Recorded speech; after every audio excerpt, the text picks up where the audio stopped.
आज इतना सुंदर पर्व है नरसिंह चतुर्दशी, और मेरा सौभाग्य है कि जहां पर ये रियल हैपनिंग हुई थी सतयुग के टाइम पे हुई थी। 4 युग है, हम सब जानते हैं, है ना, सतयुग, द्वापर युग, त्रेता युग, कलयुग, है ना। और ये सतयुग के टाइम पे हुई थी ये हैपनिंग, यानी कि राम जी आए थे उससे भी पहले सतयुग में ये इंसिडेंट हुआ था। ये प्रहलाद महाराज का ये स्टोरी अभी आपको बताएंगे। और मेरा सौभाग्य है कि मैं सीनियर्स की, वैष्णव की कृपा से उस सेम जगह पर जाके आई हुई हूँ जहां पर से नरसिंह देव प्रकट हुए थे, जिस खंबे को फाड़ के, है ना। बहुत सुंदर है और बताएंगे अभी आपको। सबसे पहले तो जो बच्चे जिनको बिल्कुल भी नहीं पता कि क्या है ये स्टोरी, वो थोड़ा सा ध्यान से सुने इस कथा को। कि एक बार 4 कुमार हम में से कौन कौन नहीं जानता? अच्छा, बाकी सब जानते हैं, तुम आया करो रेगुलर है ना। 4 कुमार जो ब्रह्मा जी के पुत्र हैं, 4 कुमार, है ना, सनक, सनातन, सनंदन और सनत कुमार। ये चारों वैकुंठ चले गए। 5 साल के बच्चे कपड़े नहीं पहनते हैं, है ना। और वो वैकुंठ चले गए तो दरवाजे पर जय विजय खड़े थे। जय विजय जो भगवान के द्वारपाल है, भगवान के 4 तरफ से गेट खुलते हैं वैकुंठ के, तो चारों तरफ पे अलग अलग द्वारपाल खड़े होते हैं। तो एक साइड पे जिसपे वो गए थे उस साइड पे जय विजय खड़े थे। हम लोग जब भी टेम्पल जाते हैं हम देखते हैं हमेशा ऑल्टर के बाहर जय विजय की प्रतिमा होती है ना। चाहे आप किसी भी टेम्पल में जाओ इस्कॉन के, जय विजय की प्रतिमा होती है। आप जब तक जय विजय, पहले गरुड़ जी को प्रणाम, फिर जय विजय को प्रणाम, फिर आप ऑल्टर के अंदर जाते हो, है ना। सीधा नहीं जाना होता कभी भी, पहले आप वैष्णव को प्रणाम करते हो, भगवान के शुद्ध भक्तों को, क्योंकि शुद्ध भक्त हैं वो लोग, दे डिजर्व वैकुंठ ना, दे डिजर्व वैकुंठ, तो दे आर शुद्ध भक्त। तो वो खड़े थे तो उन्होंने बोला किससे मिलना है। अब जो 4 कुमार थे वो निर्विशेषवादी थे और उन्हें गुस्सा भी, क्योंकि वो तपस्वी थे और जो तपस्या करते हैं उन्हें क्रोध आता है ना। वो क्योंकि वो सिर्फ तपस्या करते हैं, उन्हें भगवान के नाम, रूप, गुण और लीलाओं से कोई मतलब नहीं होता। और जब तक आप भगवान के नाम, रूप, गुण और लीलाओं का श्रवण नहीं करोगे, आपके अंदर का अहंकार, क्रोध ये नहीं जाएगा। इसका जाने का एकमात्र उपाय है कि भगवान के नाम, रूप, गुण और लीलाओं का लगातार श्रवण करते रहना, कभी भी नहीं रुकना, है ना। तो वो चले गए तो जय विजय ने उन्हें रोका कि किससे मिलना है। अब वो इतने बड़े, हालांकि 5 साल के थे लेकिन वो बहुत बड़े थे, उनकी पदवी बहुत ऊंची थी 4 कुमारों की, और ब्रह्मा जी के पुत्र थे, है ना। तो कितनी ऊंची पदवी होगी। तो उन्हें क्रोध आ गया कि हमें रोक दिया, तो श्राप देने लगे उनको। भगवान बहुत दयालु है, भगवान अपने भक्तों पे बहुत कृपा करते हैं, हमेशा करते हैं, है ना। अपने प्रचारकों को तो भगवान ऐसे सहज के रखते हैं, है ना, कि ये मेरा प्रचारक है। अगर आप प्रचारक बन जाओगे ना तो ऑन द अदर हैंड आपकी तकलीफें भी सारी खत्म हो जाएंगी, जो भी आपकी चल रही होगी, जैसी भी, क्योंकि प्रचारक को भगवान संभाल के रखते हैं कि इसको कुछ हुआ तो मेरे प्रचार में विघ्न आएगा, है ना। तो बहुत अच्छा उपाय है कि आप प्रचार कीजिए लोगों को भगवान के नाम का, है ना, अपने तक ना रखिए, सेफ भी रहेंगे और भगवान की कृपा और वैष्णव की कृपा तो डेफिनेटली मिलेगी। तो फिर भगवान आए एकदम से कि भाई इन्हें श्राप ना दें आप प्लीज। तो 4 कुमार ने कहा कि इन्होंने हमें रोक लिया। तो जब भगवान आए तो भगवान कह रहे हैं कि आप मुझे दे दीजिए ये श्राप, पर इन्हें ना दीजिए। भगवान अपने भक्तों का कष्ट, अपने भक्तों का दुख, सब कुछ अपने ऊपर ले लेते हैं। इससे हम एक कथा और भी समझते हैं, जब हम देखते हैं कि जगन्नाथ जी को 15 दिन के लिए बुखार हो जाता है। जगन्नाथ जी को बुखार कैसे हो सकता है?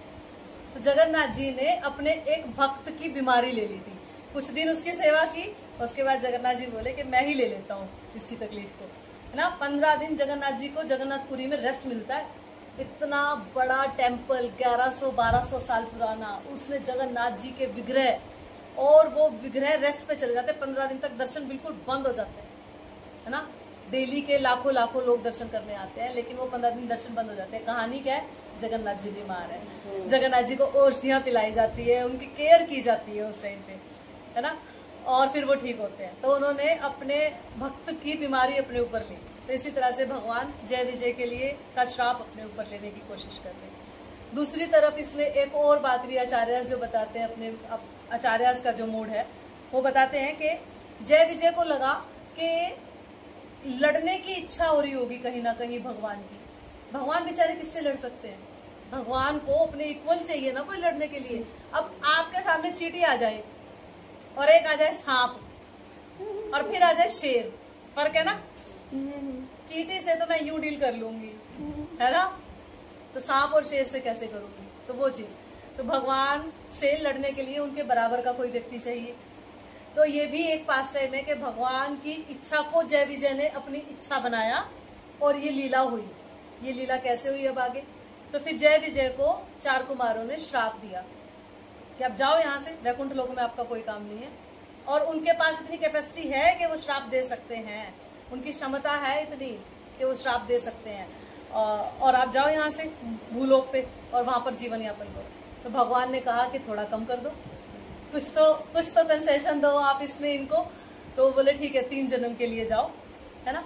उनके 3 जन्म सिर्फ पलक झपकने जितने हैं। वैकुंठ से जब जय विजय यहाँ आए तो वो पलक झपकने जितना था, लेकिन हमारे लिए युग बीत गए, है ना। एक युग में वो बन के आए कंस और दंतवक्र, एक युग में बन के आए हिरण्यकशिपु और हिरण्याक्ष, और एक युग में बन के आए रावण और कुंभकर्ण। 3 युग में ये अलग अलग तरह से असुर बन के आए। जय विजय जो कि भगवान के द्वारपाल है, जिनके हम चरण स्पर्श करते हैं ऑल्टर में जाते हुए, है ना। तो ये लीला है भगवान की। और फिर भगवान उनसे हर युग में लड़े, कभी राम बन के, तो कभी कृष्ण रूप में, तो कभी नरसिंह रूप में, तो कभी वराह रूप में, है ना। तो जब ये वराह रूप था भगवान का और नरसिंह रूप था, ये हिरण्याक्ष और हिरण्यकशिपु जो जय विजय थे, वो हिरण्याक्ष और हिरण्यकशिपु 2 भाई थे। 2 भाई बन के दिति माता के गर्भ से आए। और ये मैंने स्टोरी पहले भी बताई थी कि दिति माता के गर्भ में वो 100 साल तक माता ने उन्हें रोके रखा कि ये असुर हैं, इनके निकलते ही तो सारी सृष्टि खराब हो जाएगी, सब कुछ तहस नहस हो जाएगा। जब हमने वराह देव की कथा की थी ना, वराह द्वादशी पे, तब बताया था आप लोगों को ये सारा। तो तब भगवान वराह रूप में आए थे, है ना, शूकर के रूप में, शूकर बोलते हैं। और फिर उसके बाद जब उसी के भाई को मारना था, यानी कि हिरण्यकशिपु को मारना था भगवान ने, तो भगवान ने नरसिंह देव का रूप लिया था। क्यों मारना था, कैसे मारना था? हिरण्यकशिपु असुर था, जैसा कि हम सब जानते हैं, हम सबको पता लग गया। और हिरण्यकशिपु असुर था तो उसकी प्रवृत्ति भी असुर जैसी थी। देखिए, आत्मा अलग है, इटर्नल है, आत्मा जय विजय वाली है, लेकिन प्रवृत्ति चेंज हो गई। असुर योनि में आके, असुर कुल में जन्म लेके उसकी प्रवृत्ति जो थी वो बिल्कुल खराब थी। हिरण्यकशिपु ने 36,000 साल तपस्या की, और तपस्या करके वर जो मांगा वो भी बताते हैं। उसके पहले तपस्या में जो उसका हाल हुआ वो ये बताते हैं भक्त लोग कि उसके शरीर को चींटियों ने इतना खा लिया था कि वो सिर्फ स्केलेटन बच गया था लास्ट। अब स्केलेटन बच गया तो प्राणवायु कहाँ है? उस स्केलेटन के अंदर ही उसने वो प्राणवायु रोक रखी थी। हम इमेजिन भी नहीं कर सकते इस चीज को। पूरा शरीर चींटियां खा के खत्म कर चुकी थी और वो तपस्या कर रहा था। इतनी कठोर तपस्या करने पर वो सिर्फ ब्रह्मा जी तक को बुला पाया, भगवान तक तो उसकी फिर भी अप्रोच नहीं हुई। सोच के देखिए, असुर का ये हाल है ना। वो बिल्कुल एंड हो चुका है। 36,000 साल में कठोर तपस्या करके ना कोई पानी, ना कोई कुछ भी नहीं, ना हवा अंदर जाने दे रहा ना आने दे रहा। जैसा हमने आपको बताया षट चक्र योगी के बारे में, ना हवा अंदर जाने देते ना बाहर आने देते। सारा प्राणवायु बीच में रोक लिया और शरीर उसका चींटियों ने खा लिया, स्केलेटन बच गया, और तब जाके वो ब्रह्मा जी तक पहुंच पाया, है ना। हम बात करते हैं कि हम हरे कृष्ण महामंत्र से सीधा भगवान को पाएंगे, हमें नहीं चाहिए बीच के रास्ते, और हमें कोई ऐसी तपस्या भी नहीं करनी, है ना। सिर्फ और सिर्फ भगवान के बारे में सुनना है, भगवान के नामों का जप करना है, और भगवान को भोग लगा हुआ प्रसाद पाना है। कृष्ण नाम, कृष्ण जाप और कृष्ण प्रसाद, ये 3 चीज करनी है हमने, है ना। ये 3 चीज अगर हम अटेंटिवली और ध्यान से करते हैं तो हमें किसी और तपस्या की बिल्कुल भी जरूरत नहीं है कहीं पे भी। फिर ब्रह्मा जी आए तो उसने कहा कि मुझे वरदान दो कि मैं कभी ना मरूं। ब्रह्मा जी ने बोला, भाई मेरे पास अथॉरिटी नहीं है, क्योंकि तब मेरे तो खुद का एक लिमिटेड टाइम है। एज वी सी इन भगवद गीता कि मेरा तो खुद का एक लिमिटेड टाइम है, मैं खुद एक लिमिटेड टाइम तक हूँ, तो तुम्हें जो चीज मेरे पास है ही नहीं वो तुम्हें मैं कैसे दे सकता हूँ। तो फिर भगवान ने, हिरण्यकशिपु ने बोला तो ठीक है, फिर ऐसी कंडीशन, बहुत कपटी होते हैं असुर लोग ना। अगर आप, जरूरी नहीं है कि आपके बड़ी बड़ी मूछें हो, है ना, सिर पे सींग हो, है ना, बॉडी में कालापन हो, पूरी काली बॉडी हो, तब जाके आप असुर होगे। आपके अंदर जो अगर आसुरी प्रवृत्ति अगर है तो उसकी पहचान यही है कि आपके अंदर छल और कपट बहुत ज्यादा होगा। लेकिन कृष्णा कॉन्शियसनेस में आने में मनाही नहीं है छल वाले को और कपटी को, लेकिन अगर वो अपने ऊपर काम करेगा तो उसका निकल जाएगा, है ना। वो अपने ऊपर काम करेगा तो निकल जाएगा, नहीं तो उसका क्या होगा अभी आगे बताते हैं। ऐसे छल और कपटी का क्या होता है, दुर्योधन का क्या हुआ था, तो हिरण्यकशिपु का क्या होगा, रावण का क्या हुआ था, कंस का क्या हुआ था, दंतवक्र का क्या हुआ था।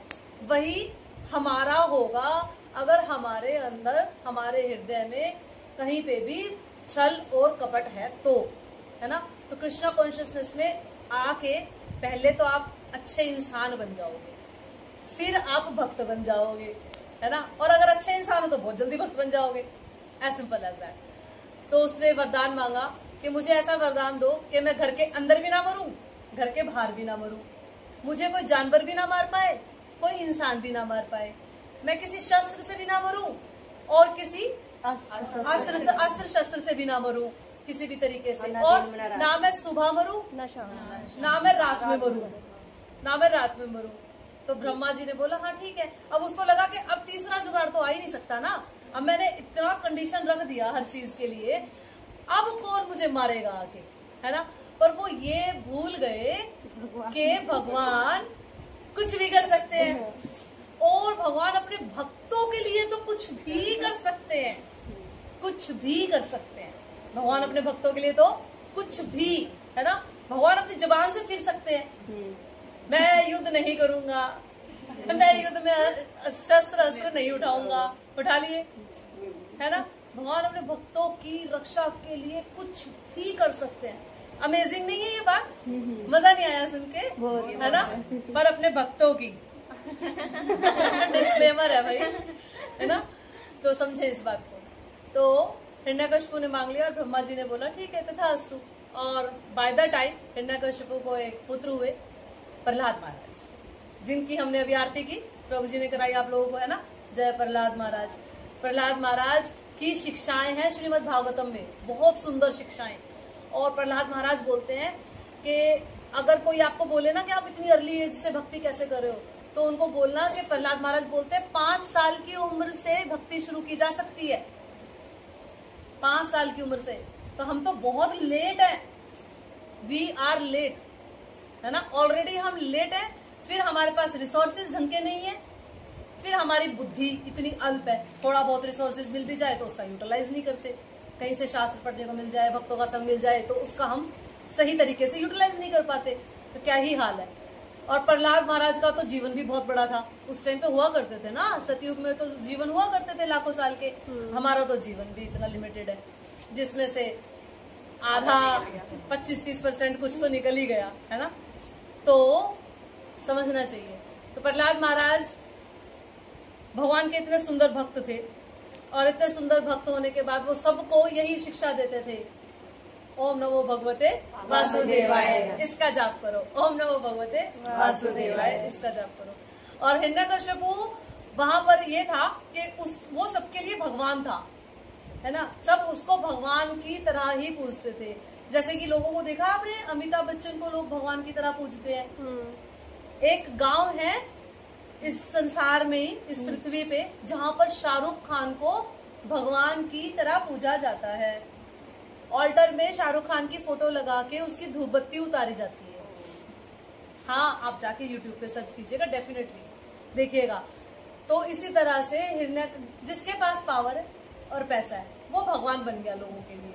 लोगों को समझ ही नहीं आ रहा कि भगवान के अंदर 6 ऐश्वर्य होते हैं, वो भी संपूर्ण मात्रा में। क्या वो 6 के 6 ऐश्वर्य है उनके अंदर? हिरण्यकशिपु तो सुंदर था ही नहीं, तो फिर तो सुंदरता तो भगवान में अनलिमिटेड है ना। तो सब उसको भगवान मानते थे, क्योंकि वो लोग ही मानते थे जो उसी की जैसी प्रवृत्ति के थे, और जो भगवान के भक्त थे वो नहीं मानते थे। तो फिर जब हिरण्यकशिपु के कानों तक ये बात गई कि आपका ही बेटा आपको भगवान नहीं मानता, है ना, आप ही की थाली में छेद है, बाकी तो संसार बाद में मानेगा, आप ही का बेटा आपको भगवान नहीं मानता, तो बुलाया गया उसे, क्यों नहीं मानते? क्योंकि आप हो ही नहीं। कह रहे सब मानते हैं, लेकिन मैं नहीं मानूंगा क्योंकि आप हो ही नहीं। तो कह रहे फिर कहाँ है तेरा भगवान? कह रहे हर जगह है, कण कण में है। तो फिर हिरण्यकश्यपु को गुस्सा आ गया, तो बताओ इस खंबे में है? प्रहलाद महाराज बोले हाँ है। भगवान की कृपा देखो, पहले तो हिरण्यकश्यपु की क्या स्टेटमेंट्स थी, उसके अकॉर्डिंग भगवान ने रूप लिया। फिर प्रहलाद महाराज ने बोल दिया हाँ इस खंबे में है, तो भगवान है उस खंबे में, है ना। ये तो प्रभुपाद बोलते हैं सत्य को समझने और स्वीकार करने की बात है बस। तो भगवान है उस खंबे में, और भगवान आ गए फिर खंबा काट के। तो हिरण्यकश्यपु ने पूछा तो अच्छा है तो फिर दिखाओ। भगवान बोले ठीक है, आई एम कमिंग। और भगवान ने इतना ज्यादा रौद्र रूप ले लिया, इतना ज्यादा नरसिंह देव ने रौद्र रूप ले लिया कि ब्रह्मा जी, सारे देवता लोग सब कांपने शुरू हो गए। क्योंकि नरसिंह देव का जो रूप है वो ऊपर से शेर का है, हाथ शेर के हैं, और वैसे ह्यूमन बॉडी लगती है, और पांव भी शेर के हैं, है ना। इस तरह का रूप है। बताएंगे आपको कैसे, आधा नर और आधा सिंह, नर सिंह, क्योंकि ना तो कोई जानवर मार सकता, ना कोई व्यक्ति मार सकता, तो फिर ये तो मार सकते हैं ना, जो आधा नर है और आधा सिंह है वो मार सकते हैं। ठीक है, तो भगवान ने इतना हलाहल कर दिया। जब हम अहोबिलम गए थे तो वहां पर सीनियर डिवोटीज और बता रहे थे, बहुत बड़ा बड़ा चट्टाने थी, बहुत बड़ा था सारा का सारा घाटियां। तो मैंने कहा इतना डीप घाटी है यहाँ पे, हल्का सा भी पाँव इधर उधर हुआ और आपका हरि बोल, है ना। तो मैंने पूछा कि इतना डेंजरस है प्रभु जी यहाँ पे? तो बोले कि ये पूरा शहर था हिरण्यकश्यपु का, है ना। सारा भगवान ने इसको हलाहल कर दिया, क्योंकि भगवान इतने क्रोध में थे, रौद्र रूप था भगवान का, गुस्से में इतने क्रोध में थे कि भगवान ने देखा ही नहीं कौन आगे आ रहा है ना। ऐसे यूं हाथ से यूं साफ करते गए, सबको धाड़ते हुए ऐसे साफ करते गए। भक्त लोग बताते हैं कि आप जो हम लोग जो ऐसे नमस्ते नरसिंहाया करते रहते हैं ना, करते रहते हैं, तो किसी दिन नरसिंह देव सामने आ गए ना तो सांस अंदर के अंदर और बाहर के बाहर रह जाएगी उनका रूप देख के, ऐसा बताते हैं भक्त लोग। और ऐसा हुआ है मायापुर में, ये बताएंगे अभी आपको।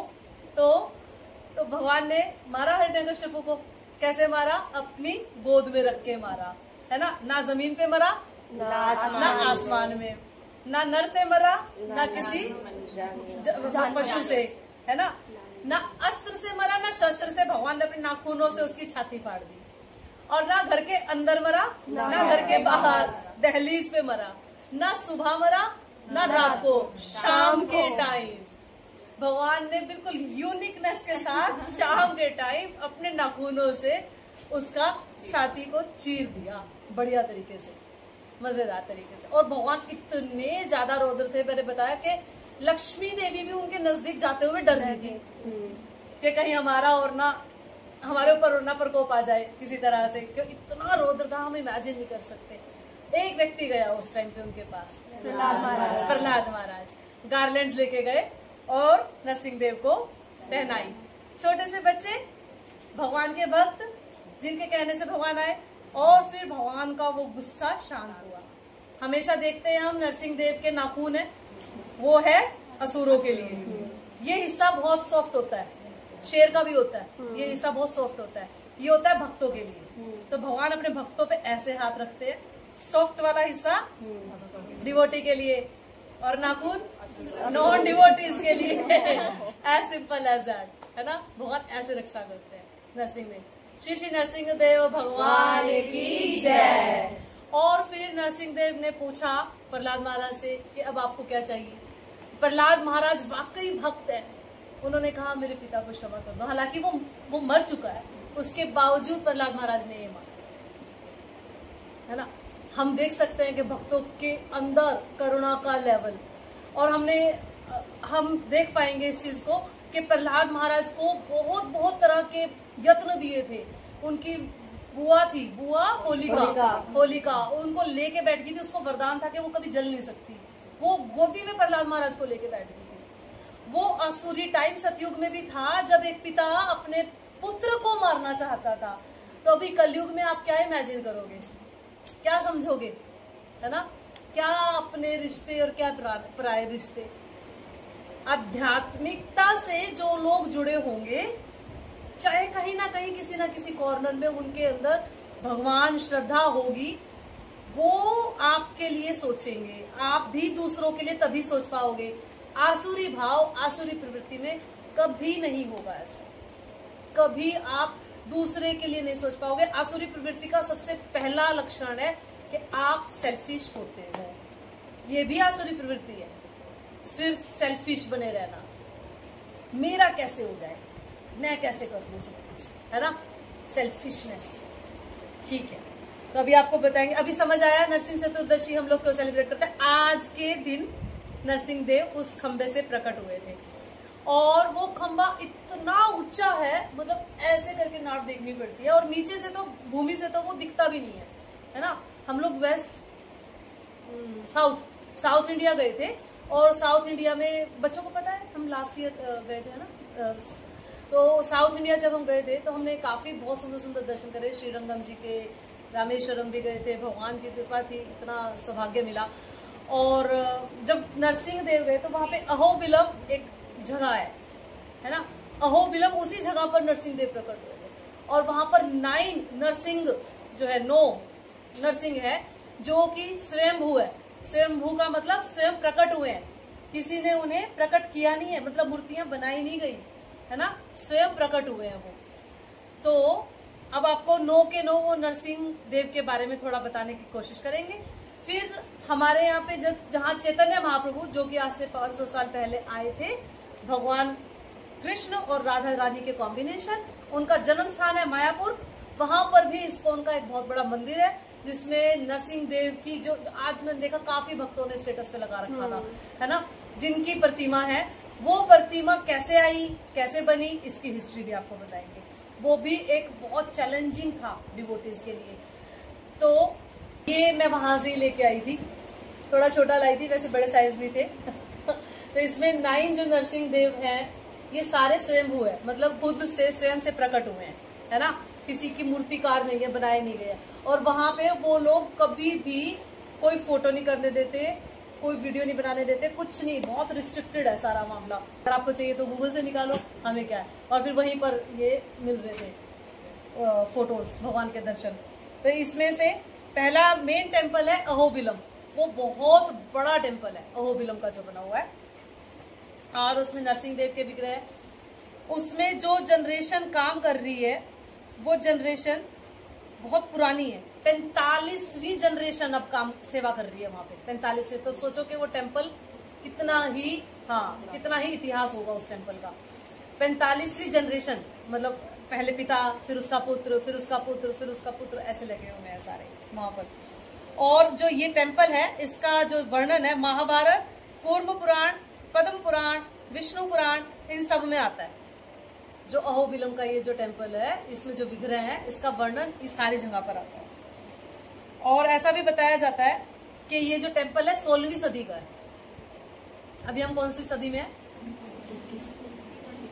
21वीं सदी में, 16वीं सदी का, महाप्रभु से भी, महाप्रभु के आने से भी पहले का, है ना। ठीक है।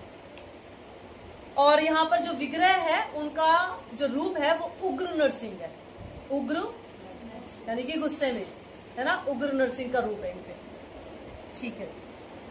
नेक्स्ट जो है, और ये जो मेन जो जगह है पूरे वर्ल्ड में, कहते हैं ऐसा कि 108 कुछ दिव्य देश हैं पूरे वर्ल्ड में, उनमें से एक जगह ये है, 108 में से एक में गिनती आती है इस अहोबिलम टेम्पल की, इस प्लेस की। और पूरा इस तरह से जिगजैग वाला इलाका है, मतलब हमारी गाड़ी कभी ऐसे जा रही थी, फिर ऐसे ऊंचाई पे चढ़ रही थी, फिर ऐसे जाती थी, फिर ऐसे चढ़ती, ऐसे करके पूरा पहाड़ी एरिया लगता है पूरा, है ना। तो कुछ टेम्पल्स अहोबिलम में नीचे की तरफ है जब आप जा रहे होते हो, कुछ टेम्पल जहां हम रुके थे सेंटर इस्कॉन पे, उसके ऊपर की तरफ है, कुछ पहाड़ी में ऊपर की तरफ है, कुछ नीचे रास्ते में आते हुए, एक वो अहोबिलम का जो वो बिल्कुल सेंटर में बीच में, इस तरह से एक। फिर नेक्स्ट टेम्पल है भार्गव राम नरसिंह, भार्गव राम नरसिंह। तो यहाँ पे जो विग्रह हैं, उनकी 4 भुजाएं हैं, और 2 हाथों में शंख और चक्र है, और 2 हाथों में से वो हिरण्यकशिपु की आंतों को फाड़ रहे हैं, ऐसा दिखाया गया है विग्रह में, विग्रह जो रूप है उनका उसमें।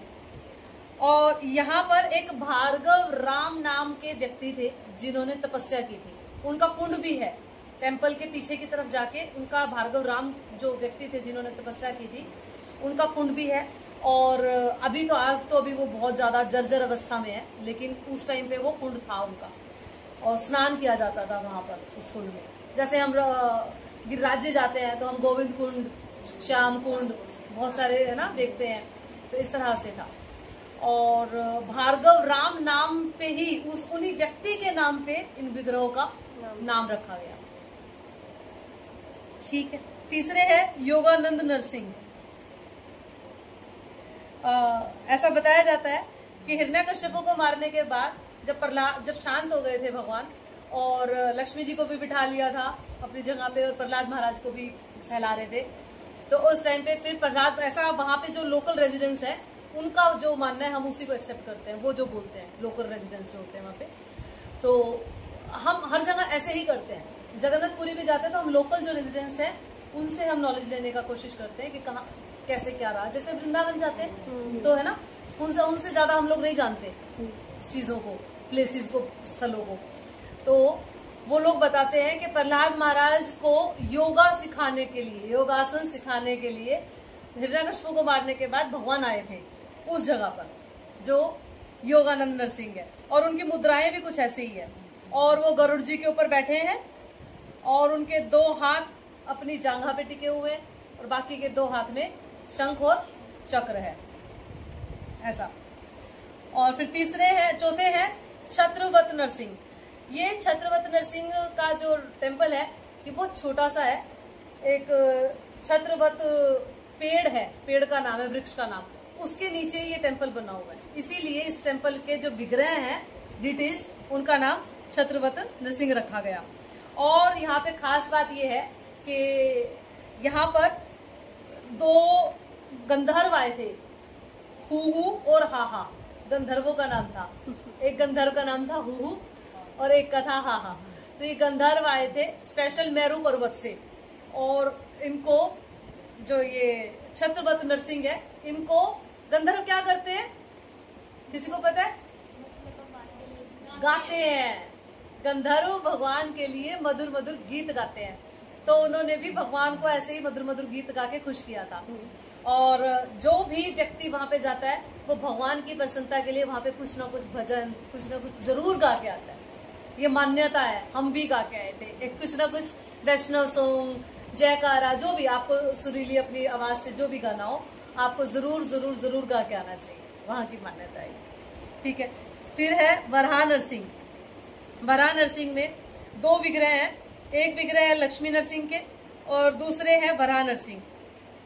वराह नरसिंह अपने 2 हाथों में के साथ त्रिभंग मुद्रा में बैठे हुए हैं, और इन वराह नरसिंह का जो सिर है वो सिर तो शुकर का हो गया, जैसा कि हमने नाम से पहचान लिया वराह, और इनका धड़ मानव का हो गया, और इनकी पूंछ जो है वो शेर की है। वराह नरसिंह की जो पूंछ है वो शेर की है, जो धड़ है पूरा वो मानव का है, और जो सिर है वो शुकर का। इस तरह से ये विग्रह है। ठीक है। और वराह नरसिंह भक्त बताते हैं कि क्यों प्रकट हुए थे वराह नरसिंह, इसके पीछे जो पास्ट टाइम है वो बताते हैं कि जब उग्र नरसिंह प्रकट हुए थे तो उन्हें देखकर सारे कांप गए थे, सारे हिल गए थे, ब्रह्मा जी भी हिल गए थे, सब डर गए थे बुरे तरीके से कि अब हम नहीं बचने वाले। भगवान को गुस्सा आ गया, फिर तो सबको साफ होना है ना, भगवान ने गुस्सा कर दिया तो सब साफ। तो भगवान को जनरली गुस्सा आता नहीं है, लेकिन जब आता है तो फिर सबको नष्ट करके, प्रलय करके ही जाता है। तो ब्रह्मा जी वेदों को पकड़ के रखते हैं हमेशा अपने हाथ में, ब्रह्मा जी वेदों के ज्ञाता है, और सारे वेद हिल गए, गिर गए, एकदम छूट गए हाथ से।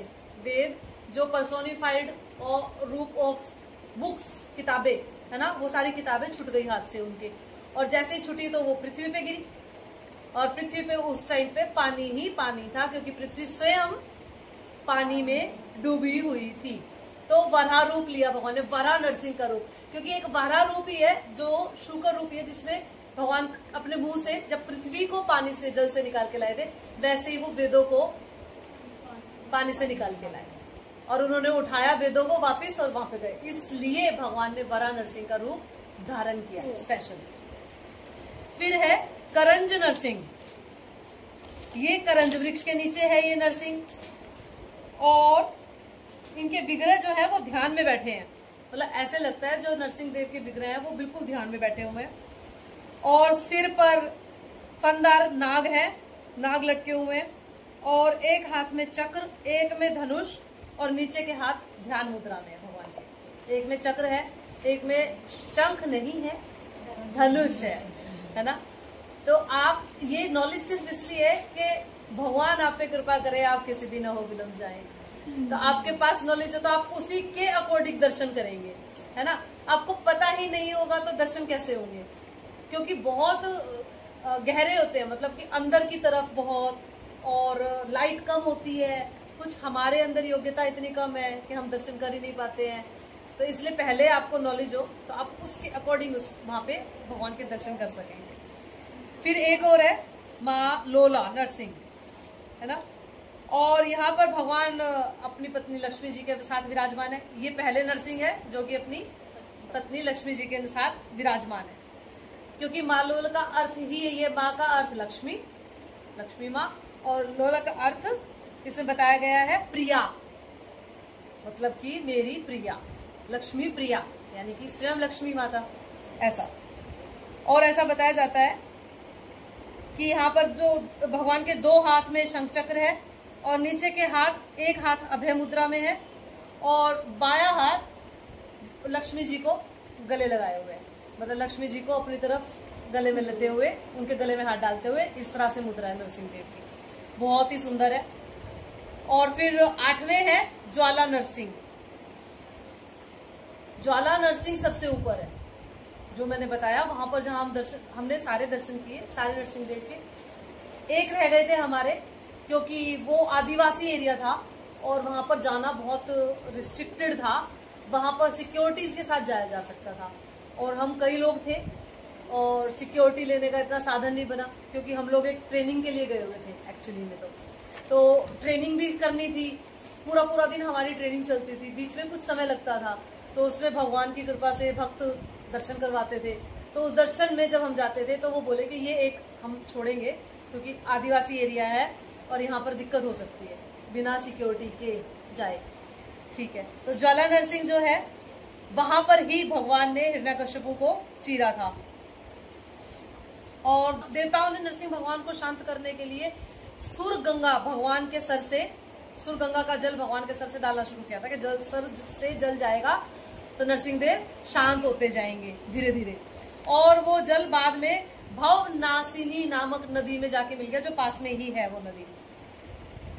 और जो ज्वाला नरसिंह है वहां पे जब हम ऊपर की तरफ जाते हैं तो वहां पर जो छोटा सा एक तालाब है जिसका पानी सुर्ख लाल है, आज भी कहते हैं कि वहां पर हिरण्यकश्यप को मारने के बाद भगवान ने हैंड वॉश वही किया था।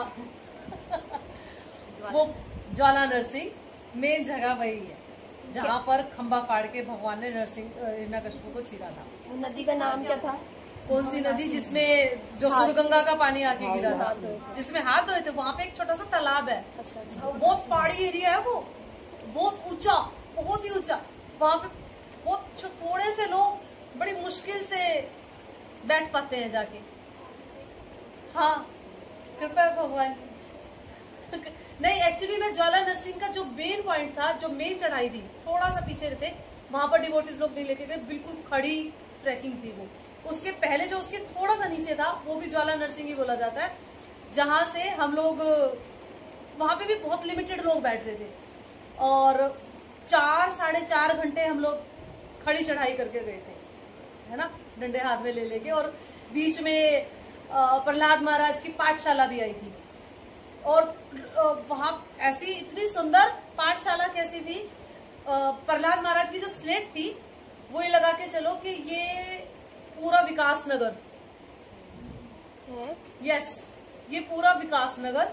और उसमें स्लेट पे वो बता रहे वहां के जो लोकल रेजिडेंट्स जो लोग हैं, और दिख भी रहा था स्लेट पे, जैसे हम ऐसे बना के चलते हैं, मार्क्स लगा के चलते हैं, वो सब था वहां पे। ब्लैक था पूरा पत्थर, इतना बड़ा पत्थर ब्लैक था, और उसपे सारे मार्किंग भी थी, कुछ कुछ लिखा भी हुआ था जो हमारी समझ से बाहर था, है ना। वहां पर भी नरसिंह देव गुफाओं के अंदर, चट्टानों के बीच में छोटे से नरसिंह, और उनको उनके ऊपर जाने का रास्ता इतनी सी पैड़ी, सिर्फ इतनी सी स्टेयर्स थी, एक सिंगल व्यक्ति जा सकता है, मतलब एक दो करके वो दो तीन जा सकते हैं। फिर वो छोटी सी जो जगह, वहां पर पुजारी प्रभु के पास 2-3 लोग बैठ सकते हैं, फिर वो धीरे धीरे उतर के आएंगे तो दूसरे जा सकते हैं चट्टान के ऊपर जाके। तो इतना ऐसा अजीब सा रास्ता था, लेकिन बहुत सुंदर, बहुत अमेजिंग एक्सपीरियंस है, बहुत सुंदर एक्सपीरियंस है। आप लोग जाएंगे तो कभी जरूर आपको सौभाग्य मिले। मेरी यही प्रार्थना है कि आप लोगों को सौभाग्य मिलेगा, आप लोग जा पाए। मेरी भी प्रार्थना है मेरे लिए भी कि मैं फिर से जा पाऊँ। मैं चीजों को, अभी तो फर्स्ट टाइम गए थे तो इतना फर्स्ट टाइम में नहीं आता, सेकंड टाइम में व्यक्ति जाके रेलिश करता है चीजों को ना, थोड़ा सा। तो रेलिशमेंट के लिए मैं बहुत से प्रार्थना करती हूँ कि मेरा भी फिर से बने और आप लोगों का मेरे साथ ही बने, तो बहुत ही सुंदर है ना। तो इस तरह से था। अच्छा, और अब जो तालाब है उसका पानी मैंने बताया सुर्ख लाल है, और एक प्राकृतिक गुफा, मतलब गुफा वो किसी ने बनाई नहीं, नेचुरल गुफा है, जिसके अंदर 3 विग्रह हैं, नरसिंह देव के ही 3 विग्रह हैं। एक अष्टभुज नरसिंह है, एक चतुर्भुजी नरसिंह है, और एक वो नरसिंह है जो इस पोजीशन में खड़े हैं कि हिरण्यकशिपु को पकड़ना है, पकड़ने की पोजीशन में एज इट इज। आगे हिरण्यकशिपु दिखा रखा है और वो पकड़ने की एज इट इज पोजीशन में खड़े हैं। ठीक है, लास्ट हम देखेंगे पवन नरसिंह। ये घने जंगल में है, यहाँ पर एक गरुड़ सत्तम भी है, और यही आदिवासी क्षेत्र है जो मैं बता रही हूँ। पवन नरसिंह, यहाँ से भी नाम आप लोग देख सकते हो, इसमें भी है नाम। ठीक है, ये हमने बताया आपको अहोबिलम में जो 9 नरसिंह है। और इसमें मेरा ट्विस्ट ये था कि मुझे सिर्फ इतना पता था कि 9 नरसिंह देव है ना। और मैंने सोचा मैं क्या लेके जाऊं ऑफरिंग के लिए, क्या लेके जाऊं, पुष्प लेके जाऊं, भोग लेके जाऊं, तो बनेगी नहीं बात। 1.5 दिन का तो हमारा फ्लाइट से भी हमें पूरा दिन लग गया था, मतलब सुबह अर्ली मॉर्निंग यहाँ से निकल के रात तक जाके हम लोग 9:30-10 बजे हम पहुंचे हैं अहोबिलम में, है ना। फ्लाइट से भी ये हाल था। तो मैं 9 बड़े बड़े बॉटल्स ले गई शहद के, और एयरपोर्ट पे वो हैवी हो गया लगेज, क्योंकि ऑलरेडी 9 दिन के कपड़े थे मेरे, 8 से 9 दिन के कपड़े थे, और साथ में वो शहद की बॉटल्स भी हो गए। फिर मेरे साथ मेरी गुरु बहन थी, मैंने कहा तू पकड़, तो 2-4 बॉटल्स तुम रखो, 2-4 मैं रखूंगी। कहती इतना कौन लाता है, मैंने कहा 9 नरसिंह है सबको ऑफर करके आऊंगी, 9 नरसिंह है, ऐसा था। तो थोड़ा इधर उधर शिफ्ट करके अपना जो था वेट था, हम लोग पहुंचे जैसे तैसे करके। तो क्या हुआ कि 1-2 नरसिंह देव पे तो मैं लेके जाना भूल गई एक नरसिंह देव जिसपे हम जाके ही नहीं आए, तो मेरे को मलाल रहा इस चीज का कि मेरा रह गया भाई, है ना। मैं ऑफर नहीं कर पाई, अपनी तरफ से कुछ ऑफरिंग नहीं कर पाई। तो क्या हुआ कि जहां पर एक थे नरसिंह, जहाँ पे मैंने बताया कि वहां पे फोन भी ले लेते हैं, और जहां से मैंने ये वाला कार्ड भी लिया, वहीं पर पास में एक और जगह थी जहाँ पे उन्होंने 9 के 9 नरसिंह एज इट इज विग्रह बनाए हुए थे। वो जगह उन्होंने बंद की हुई थी, लोकल लोगों ने बोले कि यहाँ पे ना लोग आके ना बहुत गर्दा मचा देते हैं, चीजें खराब कर देते हैं, और हम लोगों ने जनरल पीपल के लिए ये बंद कर रखा है। लेकिन आप लोग वैष्णव हो, भगवान के भक्त हो, और फिर प्रभु जी और की भी कृपा थी, जो सीनियर हमारे साथ गए थे, हमेशा उन्हीं की कृपा चलती है ना। उन्हीं के साथ, उन्हीं की कृपा से हम लोग इतना कुछ मैनेज कर पाए, जा पाए। तो वहां पे 9 के 9 नरसिंह देखे हमने, और मेरे हाथ में 2 बॉटल थी शहद की। जगत कीर्तन को कहते हैं बिना विलंब किए ये 9 के 9 नरसिंह को तो जल्दी से ऑफर कर दे, नहीं तो अब ये यार रह गया। तो रात की हमारी वापसी की ट्रेन थी, मुझे निकलना था वहां से, बाकी लोगों को रहना था, मुझे निकलना था आगे के लिए। तो बोले कि अब ये रह गया तो फिर पूरी जिंदगी के लिए रह जाएगा। देन नरसिंह देव कितने दयालु हैं कि मेरे मन में एक ये इच्छा हुई कि मेरा रह गया, और उन्होंने इतनी सुंदर व्यवस्था कर दी। हमने वहां पे परिक्रमा की 9 के 9 नरसिंह देव की, और शहद भी चढ़ाते गए, हनी भी चढ़ाते गए, परिक्रमा भी करते गए। उन्होंने कुछ मंत्र भी बोले पुजारी प्रभु ने, है ना। तो वो बहुत सुंदर कुल मिला के प्रोसीजर हमारा डन हो गया। तो भगवान सच में बहुत दयालु है, आप लोगों को भी इस चीज के बहुत एक्सपीरियंसेस होंगे, होते भी होंगे, और आगे आगे जैसे जैसे आप भक्ति में प्रगति करते जाएंगे और अमेजिंग अमेजिंग एक्सपीरियंसेस आपके साथ जुड़ते जाएंगे। पर अमेजिंग एक्सपीरियंसेस के चक्कर में आपको सहजिया नहीं बनना इस चक्कर में कि हाँ भगवान कृपालु है, देखो देखो देखो भगवान मेरे सपने में आए, देखो देखो देखो, है ना, भगवान ने मेरे से ये बात कही, देखो देखो देखो। इतने सस्ते नहीं है भगवान। आपकी भक्ति के लेवल पे डिपेंड करता है, आपका क्या लेवल है। आते हैं भगवान लोगों के सपने में, भक्तों के सपने में, लेकिन आपको सहजिया होकर नहीं बोलना, ये चीज आने चाहिए, है ना। मरुस्थल दूर से दिखता है तो क्या लगता है, पानी है, नजदीक जाके होता है। तो हम सहजिया भाव में अगर हम कह रहे हैं कि वहां पानी है, जबकि हमें पता है मरुस्थल में पानी का कोई काम नहीं। सिंपल, आप भक्ति नहीं कर रहे हैं, भगवान का आपके साथ कोई लेना देना ही नहीं है, कोई काम ही नहीं है ना।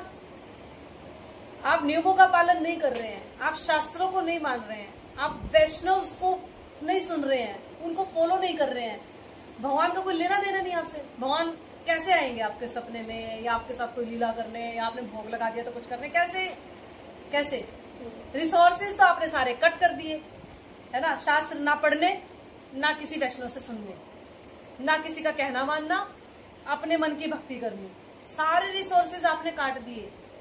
फिर कैसे भगवान के साथ आपकी लविंग एक्सचेंजेस होंगे? नहीं होंगे। वो सिर्फ पानी, मरुस्थल में पानी की तरह है कि मुझे तो पानी दिख रहा है ना, एक्चुअली में तो नहीं है ना। फायदा क्या है उसका? रिजल्ट इज जीरो, है ना, रिजल्ट इज जीरो। अभी आपको बताते हैं मायापुर नरसिंह देव की कथा। तो मायापुर में पहले जो चंद्रोदय मंदिर है, मंदिर कहने में मंदिर है, आप लोग इमेजिन करेंगे मायापुर चंद्रोदय मंदिर, ऊपर टाइटल है, आपको लगेगा मंदिर, सिर्फ मंदिर नहीं।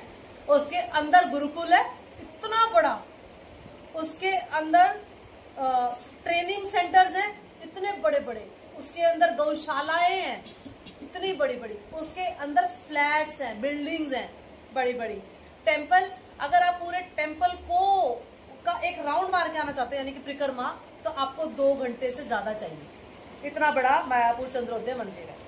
तो वो पहले लैंड था सिर्फ, उस पे राधा माधव आए थे, और भगवान के जो विग्रह हैं उनकी सेवा करने के लिए श्री प्रभुपाद के बहुत सारे डिसाइपल्स वहां पर थे, और चोर डाकू भी थे बहुत सारे उस एरिया में।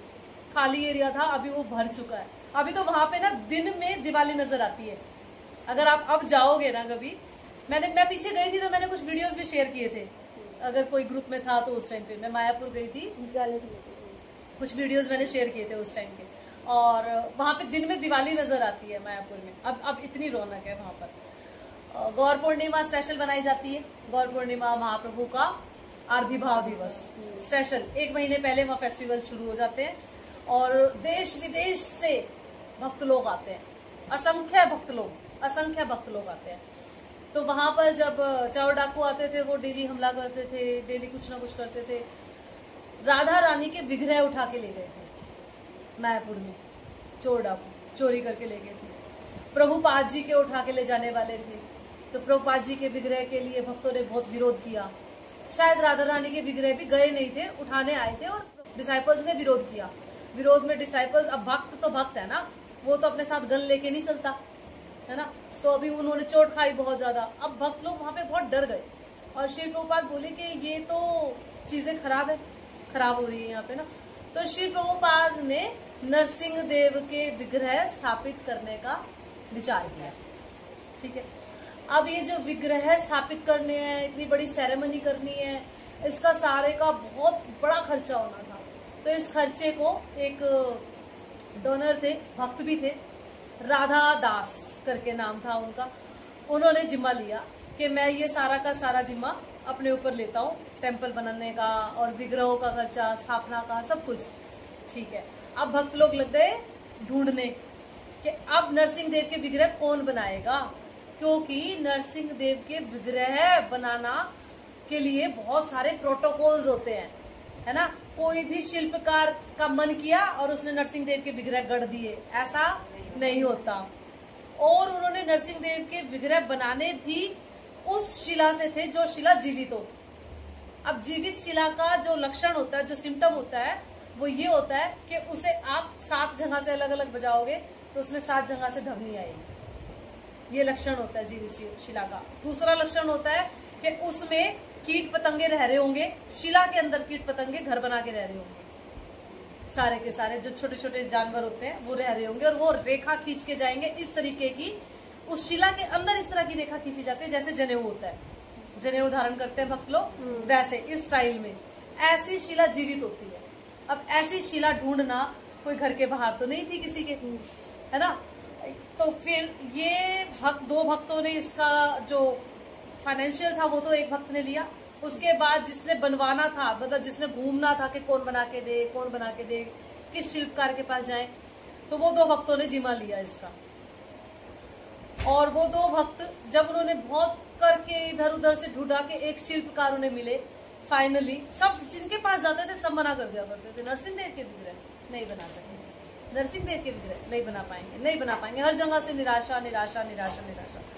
फिर मुश्किल से उन्हें एक शिल्पकार मिले जिन्होंने उन्हें हाँ कर दी।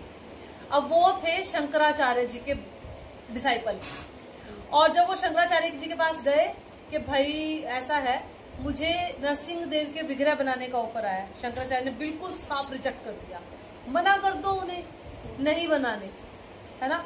क्योंकि ऐसा कहा जाता है कि नरसिंह देव के विग्रह बनाने में अगर इतनी सी भी गलती हुई तो वो व्यक्ति अपने पूरे परिवार के साथ खत्म, मरेगा, इतनी सी भी अगर उससे गलती। इसीलिए बहुत सारे प्रोटोकॉल्स होते हैं नरसिंह देव के विग्रह घर में स्थापित तो बिल्कुल मनाही की जाती है कि नहीं कर सकते आप घर में स्थापित, बहुत कड़े नियम होते हैं उनकी सेवा के लिए, ठीक है। तो ऐसा हुआ, और वो शिल्पकार ने फिर आके मना कर दिया इस्कॉन के डिवोटीज को कि हम मैं नहीं बना पाऊंगा। फिर वो डिवोटीज बहुत ज्यादा परेशान निराश, क्योंकि सेवा को सर्वोपरि मानते हैं भक्त लोग ना, सेवा है तो वो जी रहे हैं ऐसा। और सेवा ही रुक गई, पीछे से मना हो गया नहीं बनाएंगे, सेवा रुक गई तो सांस रुक गई, है ना ऐसा। तो उन्हें बहुत ज्यादा पेन हुआ कि भाई क्यों नहीं बनाएंगे। वो बार बार उनके पास जा रहे हैं, प्लीज बना दो, प्लीज बना दो, प्लीज बना दो। फिर वो फिर से गए अपने गुरु के पास, उनके गुरु ने कहा कौन है जो बनवाना चाहते हैं? बोले कुछ कृष्ण भक्त हैं। अच्छा कृष्ण भक्त है, रहने दो अभी मत बनाओ ऐसा था। फिर उन्होंने फिर मना कर दिया। वो भक्तों ने अपना प्रयास नहीं छोड़ा। इससे क्या पता लगता है? भगवान भक्तों का प्रयास देखते हैं, है ना।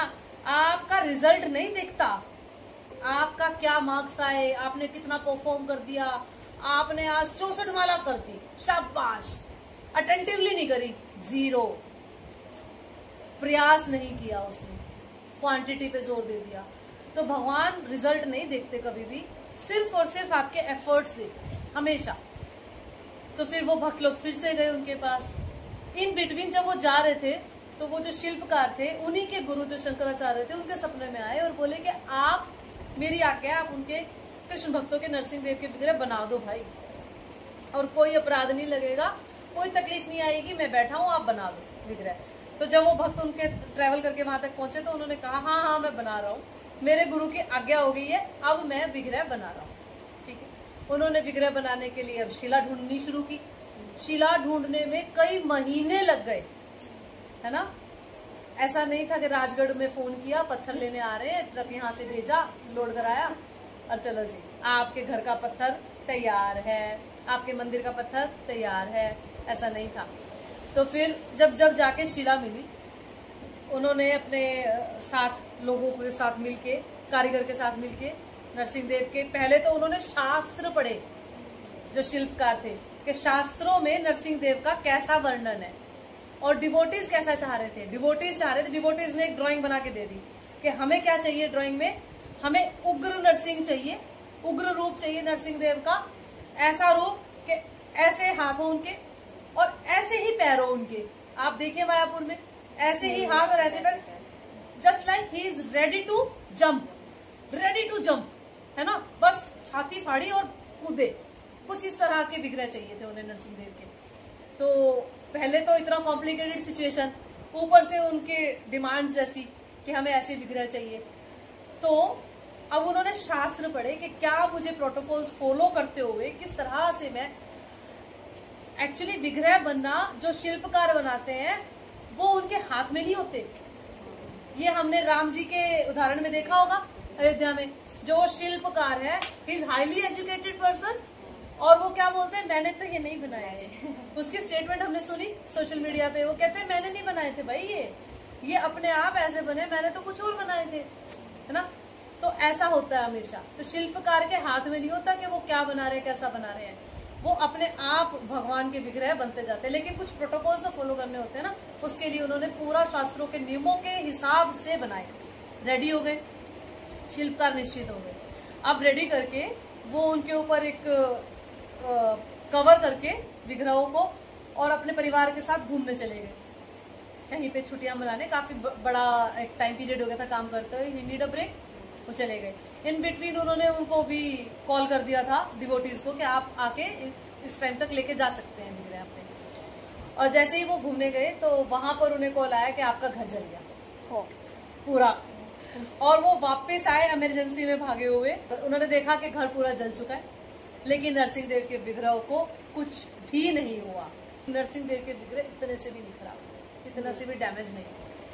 फिर उन्हें लगा कि इसका मतलब ये है कि ये जीवंत शिला के ऊपर मैंने ये विग्रह बना दिए हैं, इन विग्रहों को स्थापना की जरूरत नहीं है, ये ऑलरेडी स्थापित है, यानी कि अब ये सेवा लेने के लिए बिल्कुल तैयार है विग्रह, और मैं इनको कवर करके, बांध के, बंद करके और जा रहा हूँ घर से। इसलिए, है ना, वो बिल्कुल रेडी थे सर्विस लेने के लिए विग्रह। उन्हें समझ आ गया उस शिल्पकार को। फिर उन्होंने फटाफट और कृष्ण भक्तों को कह इमरजेंसी में आओ और अपने विग्रह लेके जाओ और अपनी सेवाएं शुरू करो भैया, मुझे नहीं पता, अपने विग्रह लेके जाओ, अपनी सेवाएं शुरू करो, ये सेवा मांग रहे हैं विग्रह, है ना। उग्र नरसिंह ऐसे ही सेवा मांगते हैं। सेवाएं करते हुए सच में जाने अनजाने अपराध होते हैं, पर भगवान दयालु। अब आप ये स्टेटमेंट दो, भगवान तो बहुत दयालु है, अपराध तो स्वीकार करेंगे नहीं, अपराध तो माफ कर देंगे। हाँ, लेकिन आप बार बार अपराध करोगे तो वो गुनाह हो जाएगा भाई। कितनी ही बार माफ करेंगे? अगर उनके लिखा है कि उन्होंने उनके उस नियमों में लिखा है कि उन्हें 15 बार भोग लगना है दिन का, आप लगा रहे हो 5 बार, कितनी ही बार वो आपके अपराध को, जब तक गुनाह नहीं बन जाएगा तब तक आप माफ करते रहेंगे, है ना। This is not the right way ना। सो हमें रिकमेंड किया जाता है कि ऐसी सेवा ले जो हमारे लिए फिजिएबल हो, है ना। ठीक है, तो अब नरसिंह देव आए मायापुर में, उनकी स्थापना हुई। नरसिंह देव के विग्रहों की सेवा करने वाले नैष्टिक ब्रह्मचारी होते हैं। नैष्टिक ब्रह्मचारी, पक्के, बिल्कुल पक्के ब्रह्मचारी, है ना। हम समझ सकते हैं पक्के ब्रह्मचारी किसको बोलते हैं, बिल्कुल पक्के ब्रह्मचारी, है ना, पूरे जीवन भर पक्के ब्रह्मचारी, वो उनकी सेवा करते हैं नरसिंह देव भगवान की। और भक्त लोग उनका उग्र रूप देख के वैसे डर रहे थे, और डरते थे भक्त लोग दूर दूर से ही, बस सेवा करके छोटी छोटी जल्दी जल्दी करके चले जाते थे। उग्र रूप है, उग्र रूप है, उग्र रूप है। तो एक भक्त थे जो आज भी हैं फॉरेन में, और फॉरेन में बैठे हैं वो भक्त, तो वो भक्त भी ऐसे जल्दी जल्दी सेवा करके और चले जाते थे। भगवान भक्तों के साथ लविंग एक्सचेंजेस करते हैं। इसका एक और उदाहरण दूंगी, अभी ये वाला देती हूँ। तो रात को सो रहे थे, तो नरसिंह देव अचानक से आके उनके सामने बैठे, उनके कंधे पे हाथ रखा। उनके कंधे पे आज भी वो हाथ का निशान है। और एक और गर्ल थी जिसके कमर पे भगवान के नाखूनों के निशान, आपने बताया था पहले, आज भी बताया था ये स्टोरी मैंने आप लोगों को, आज भी निशान है उस गर्ल के कमर पे। तो उनसे बोले कि भाई इतना डर डर के क्यों सेवा करते हो, ठीक से किया करो अच्छे से किया करो सेवा, इतना क्यों डरते हो। तो ऐसे भगवान लविंग एक्सचेंजेस करते। वो गर्ल जो है एक फॉरेनर हमारे डिवोटी की थी, और उन्होंने, भक्त ने देखा छत पे से कि ट्रक आया है सामने से, छोटा सा बच्चा है, नरसिंह, जैसे हम देखते हैं ना डॉल्स, वैसे कृष्ण, राधा रानी, बलराम जी, जगन्नाथ जी, वैसे नरसिंह देव, उनको लेके घूमती थी वो। तो सारा दिन नरसिंह इतो नरसिंहा परतो नरसिंहा यतो यामी ततो नरसिंहा, उसके लिए यही था हमेशा, है ना। और ट्रक आया, और देखा उसके पापा ने कि ट्रक आया और बच्ची उछल के हवा में गिरी है, लेकिन उसे ये नहीं समझ में आया कि बच्ची उछल के ट्रक से हवा में नहीं गिरी, वो बच्ची नरसिंह देव ने पकड़ी है और पार्क में गिराई है ले जाके। और जब उसके पापा भागे आए बिल्डिंग से, और उसको हॉस्पिटलाइज कराया। हॉस्पिटलाइज करा के जब उससे पूछा गया तो डॉक्टर ने बोला कुछ भी नहीं हुआ, एक सिंगल हड्डी भी नहीं टूटी है आपके बच्चे की, कुछ भी तो नहीं हुआ इसको। तो फिर सबको लगा कि हुआ क्या था, हुआ क्या था। डॉक्टर्स बोल रहे ऐसे ही खरोचे आ रखी है थोड़ी सी, तो कुछ और हुआ इसके साथ ना, ये ट्रक से नहीं भिड़ी। पिताजी बोल रहे हमने देखी है अपनी आंखों से बालकनी से, ऐसे कैसे हो सकता है। फिर जब बच्चे को होश आया तो उसने बताया कि मुझे नरसिंह देव ने पीछे से आके पकड़ा और यहाँ पर बिठा दिया, लिटा दिया। छोटी सी थी तो बेहोश हो गई डर के मारे या जो भी था, लेकिन उसकी कमर पे भगवान के नाखूनों के निशान, तो हल्के से भगवान के बच्ची को उठाते हुए नाखूनों के निशान थे। ये भगवान के लविंग एक्सचेंज थे, इस तरह से होते हैं। और एक आपको बताते हैं, एक बार एक ऋषि थे, ये कहानी है राम जी आए थे जब त्रेता युग में, ये तब की है, नरसिंह देव की ही, नरसिंह देव की। तो एक बार एक ऋषि था जिसकी बेटी थी मालती, मालती, जो गंगा जी से जल लेने जा रही थी। और रावण, हम सब जानते हैं रावण को, सब फैमिलियर है रावण के नाम से है ना। रावण असुर थे, असुर प्रवृत्ति के थे, तो उसको ये लगता था कि सारी सुंदर स्त्रियां सिर्फ मेरी प्रॉपर्टी है ना, सिर्फ मेरी प्रॉपर्टी है। और मालती जो थी वो बहुत खूबसूरत। तो रावण आया जब उसने, वो गंगा पे जल भरने गई और रावण ने उसके साथ जबरदस्ती किया और उसे मोलेस्ट किया, उसका भोग किया मालती का। ठीक है, रावण चला गया, मालती रो रही है, बैठी है वहां पर, रो रही है। इतनी देर में गणेश जी के वाहन कौन है, मूषक, उसका नाम है मूषक का बंदुरा। गणेश जी के वाहन जो मूषक है उनका नाम है बंदुरा। तो वो बंदुरा भी वहीं से गुजर रहा था, उसे भी मालती पसंद आ गई, उसने भी मालती का भोग किया। और इससे क्या हुआ, मालती गर्भवती हुई। अब 2 लोग उसके साथ भोग करके गए, तो 2 लोगों का शरीर उसके अंदर पनप रहा है।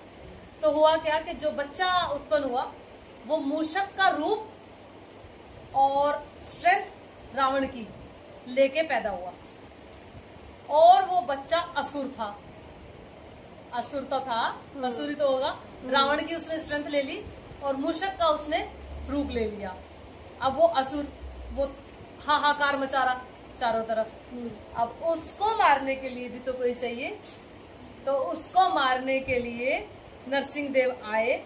हाँ, उसने तपस्या की, उसने भी वैसे हिरण्यकश्यप की तरह सेम तपस्या की और ब्रह्मा जी से वरदान मांगा।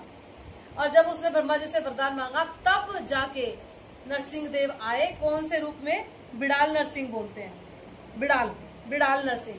आप जाओगे तो यूट्यूब पे भी सर्च करोगे, गूगल पे सर्च करोगे, आपको मिलेगा।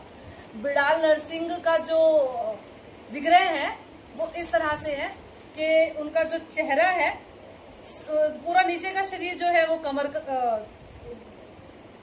सिंह जैसा है नीचे का, और उनके केश जो है वो बिल्ली जैसे हैं। बिल्ली बिड़ाल, वहां पर उस लैंग्वेज में बिड़ाल बिल्ली को ही बोलते हैं, मतलब जो भी लैंग्वेज है, जहाँ की भी ये जगह है, मणिपुरी जगह में लोग इसको बिड़ाल बोलते हैं। तो उन्होंने नीचे का जो था वो नर जैसा लिया, कमर से ऊपर वाला सिंह जैसा लिया, और केश जो थे उनके बिड़ाल, बिल्ली। और जब मैंने ये कथा को समझा तो मैंने सर्च करके देखा तो रियली बिड़ाल नरसिंह वैसे ही दिखते हैं। आप देखिए अभी गूगल पे बिड़ाल नरसिंह डाल के, है ना। और आज भी बिड़ाल नरसिंह उस मूषक को ढूंढ रहे हैं, वो मिला नहीं अभी तक ना उसका संहार हुआ, ना वो मिला। और उसका नाम था मुष्टिक दैत्य, जो वो मूषक था जिसके अंदर रावण का सा पराक्रम था, और जो बॉडी लेके बैठा था मूषक की, उसका नाम था मुष्टिक दैत्य। वो आज भी मिला नहीं है, भगवान की सर्च चालू है, भगवान खोज रहे हैं उसको, मिलते ही उसका संहार कर देंगे। तो मुष्टिक, अच्छा ऐसा भगवान ने बिल्ली जैसा रूप भी क्यों लिया, हम समझ पा रहे हैं इसको, क्योंकि वो चूहा था गुड। तो भगवान जरूरत के हिसाब से रूप ले लेते, कुछ भी कर सकते हैं, जरूरत के हिसाब से। इसीलिए हमारे भक्त लोग बोलते हैं, शिल प्रभुपाद का कथन है, डू द नीडफुल, है ना। जरूरत, समय की मांग जो आपको बोल रही है ना, वो करो बस, क्योंकि समय ऑलरेडी कम है। उसमें क्या क्या करेंगे, उसमें जो टाइम आपको आज जो मांग है ना समय की, बस वो करते जाओ। डू द नीडफुल, हमेशा शिल प्रभुपाद बोलते थे, डू द नीडफुल। तो वो यहीं से आया है भगवान के स्वभाव से आया है। भक्तों का स्वभाव भी तो धीरे धीरे भगवान की पर्सपेक्टिव के अकॉर्डिंग बनता है ना। तो भगवान का पर्सपेक्टिव यही है कि डू द नीडफुल, जैसी समय की व्यवस्था वैसा भगवान व्यवस्था कर देते हैं व्यक्ति की। एक और अहोबिलम की, एक और हमारे इस्कॉन की ही एक फॉरनर माता जी की स्टोरी है। उन्हें बहुत लगाव था नरसिंह देव से, है ना। हमें लगता है उग्र रूप, है ना, उग्र रूप है, उग्र रूप है, डर लग रहा है, ये कुछ बहुत प्यार करते हैं। जैसे वो छोटी सी बच्ची वो बहुत प्यार करती थी, ये तो यामी तो नरसिंगा, है ना। इस तरह से फॉरनर माता जी थे, और वो फॉरेन से स्पेशल आए थे यहाँ पे अहोबिलम में, अहोबिलम में उग्र नरसिंह के दर्शन करने के लिए। और भक्तों को लगा कि यूं ही है, दर्शन ही करने हैं, और कहाँ इतनी दूर चट्टानों पे हम इन्हें चढ़ा कर लेकर जाएंगे, क्या ही जरूरत है। इनको वृंदावन ले जाते हैं और बोल देंगे, जैसे महाप्रभु के केस में भी आता है ऐसा। महाप्रभु वृंदावन आना चाहते थे और उन्हें घाट घाट पे थोड़ा सा घुमा के नित्यानंद प्रभु ने बोला आ गए आप वृंदावन आ गए। और कह रहे अच्छा तो यहाँ पर जमुना जी है, बोले नहीं। बाद में पता लगता महाप्रभु को, तो गंगा ये तो मैं यही बैठा हूँ, मैं तो पहुंचा ही नहीं। वही सेम उन माता जी के साथ हुआ कि उनको भक्त लोग वृंदावन ले आए, वृंदावन में टेम्पल में दर्शन करा रहे हैं। कह रहे नहीं आप वृंदावन क्यों लेके आए हो मुझे माँ जी कह रहे आप वृंदावन क्यों लेके आए हो, मुझे तो नरसिंह देव के टेम्पल जाना है, वहां दर्शन कराओ। वापस लेके गए भक्त लोग फ्लाइट पकड़ के, फिर उन्हें दर्शन कराए। अब वहां पे जो नरसिंह देव के विग्रह उस वक्त थे वो इतना खराब हालत में थे, यानी कि वहां पर इतना गंद मचा रखा था लोगों ने, पब्लिक ने चारों तरफ, और बहुत ही गुफा के अंदर बहुत ही भयावह जगह थी। तो माता जी ने वहां पर खुद से क्लीनिंग करनी शुरू कर दी फटाफट, और माता जी बोले कि आप जाओ, आई विल बी देयर, मैं यहाँ नरसिंह देव के साथ रहूंगी। अब वहां पर जो नीचे पहाड़ी के ऊपर जो नरसिंह देव थे और पहाड़ी से नीचे लोग रहते थे, दो लोग कभी कभी हफ्ते में एक बार दर्शन करने जाते थे, फूल माला और वो सब चढ़ाए आते थे, वहीं खा पी के थोड़ा बहुत और वहीं पे गंद फैला के आ जाया करते थे। तो माता जी ने सारा क्लीनिंग किया और वहीं पे ही रही। तो भक्त लोगों ने बहुत इंसिस्ट किया कि आप चलिए, यहाँ पे कैसे सरवाइव करेंगे, कैसे बात बनेगी। नहीं, मैं नरसिंह देव के साथ ही रहूंगी। उन्होंने सोच लिया था, ऐसा पक्का था ये उनके लिए। तो भक्त लोग चले गए। फिर भक्त लोग एक 1 वीक के बाद आए, तो माता जी देख रहे हैं कि बहुत प्रसन्न है, बिल्कुल मस्त है, खुश है बिल्कुल। तो उन्हें कहा, भक्त लोगों को आश्चर्य हुआ कि आपको यहाँ कोई दिक्कत नहीं? बोले नहीं। तो बोले आपने सरवाइव कैसे किया? बोले ये बैठे। फिर बोले कोई परेशानी नहीं? बोले नहीं, बस एक बार एक कोबरा आया था कि नाग आया था, बस उसने बाइट कर लिया था। भक्त लोगों को पसीना छूट गया कि आपको कोबरा ने बाइट किया था, आप कैसे यहाँ पे बैठे हो? फिर अगर कोबरा ने बाइट किया था तो अभी आप जिंदा कैसे हो? तो बोले कि नरसिंह देव ने निकाल दिया सारा जहर। ये प्रेजेंट स्टोरी है इस्कॉन की माता जी की, एक डिवोटी की। भक्त लोग बोले कि नरसिंह देव ने निकाल दिया सारा जहर, तो क्या ही दिक्कत है। और अंत समय में वो माता जी ने शरीर कैसे छोड़ा? नरसिंह देव के चरणों को पकड़ के, हम फोटो देखते ना भगवान के चरणों को ऐसे पकड़ के बैठा है, ऐसे बैठी रही वो, और वो वही की वही बैठे बैठे उन्होंने शरीर को त्याग दिया। भक्त लोगों को लगा कि साधना में होंगी, 1 घंटा 2 घंटा 4 घंटा, शाम रात हो गई, जैसे हिलाया तो देखा कि वो देह त्याग चुका। इतना प्रेम भगवान से, तो भगवान भी उतना ही प्रेम करते हैं, उससे ज्यादा करते हैं, है ना। हमेशा, चाहे भगवान किसी भी रूप में है, चाहे वराह रूप में है, चाहे नरसिंह रूप में है, चाहे किसी भी रूप में है, क्या ही बोलूं, जगन्नाथ जी के रूप में है, कृष्ण के रूप में है, राम जी के रूप में है, किसी भी रूप में है ना। तो हमें भगवान से ऐसा प्रेम डेवलप करना है। हरि बोल, इसी जीवन में करना है। हरि बोल बेटा, सारे के सारे काम, सारे मटेरियल अफेयर्स यही रह जाएंगे, है ना। ये जिस दिन समझ आएगा, शायद लेट ना हो जाए, शायद 1%। तो भागिए, लास्ट एक कथा करते हैं आपके साथ। सिंहाचल एक जगह है विशाखापट्टनम की तरफ, सिंहाचल, इसका बहुत सुंदर वर्णन आता है। और यहाँ पर जो नरसिंह देव है, कभी पहले लोग आइडेंटिफाई नहीं कर पाए, वहां के जो लोकल लोग थे, कि पहले लोगों को लगता था कि ये लिंग है, सिर्फ शिवलिंग, जैसे शिवलिंग के लिंग होते हैं वैसे लिंग है सिर्फ, और कुछ नहीं है। फिर कुछ लोगों ने कुछ और डिटी आइडेंटिफाई करे, कुछ लोगों ने कुछ और डिटी आइडेंटिफाई करे, आइडेंटिफाई नहीं कर पा रहे थे लोग।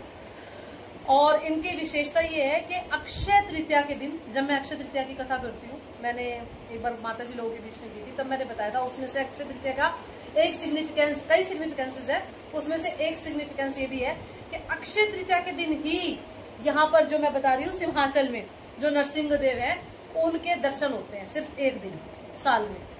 बाकी के 364 दिन उनको पूरा चंदन लगा के रखा जाता है, बंद करके चंदन लगा के, है ना।